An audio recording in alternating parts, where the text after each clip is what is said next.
আপনারা জানেন গতকাল লোকসভাতে কিছু বাইরের মানুষ তারা ঢুকে পড়েছিলেন এবং তাদের কাছে স্লিপ ছিল এবং যে তাণ্ডব ঘটাবার চেষ্টা করেছিল লোকসভাতে, এবং সেটা আমাদের সবাই অত্যন্ত আমরা শঙ্কিত হয়ে পড়েছি।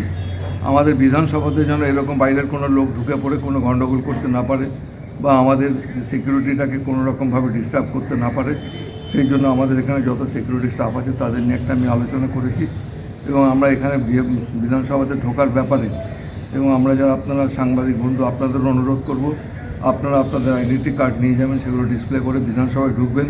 যারা সদস্য রয়েছেন আমাদের বিধায়ক, তাদের সবাইকে কার্ড নিয়ে ঢুকতে হবে এবং যারা ভিজিটার তাদের সঙ্গে আসবে তাদের জন্য আমরা আলাদাভাবে অ্যারেঞ্জমেন্ট করব।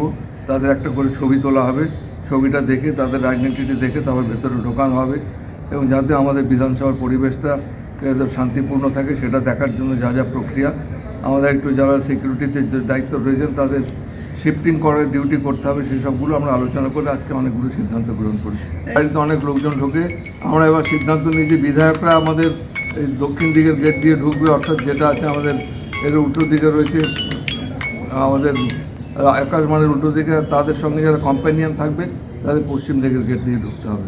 মানে একই গাড়িতে বিধায়করা তার কম্পানিয়ানরা ঢুকতে পারবে? বিধায়কদের জন্য এখানে গাড়িতে তারা ওদিক দিয়ে ঘুরে তারা সেখানে পশ্চিম দিকের গেট দিয়ে ঢুকবে, একই গাড়িতে ঢুকতে পারবে। গাড়ির মধ্যে বসে ওইভাবে ঢোকা চলবে না না, এবং তাদের ফুল স্ক্রিনিং করে ঢোকানো হবে। একদম এক্সাক্ট।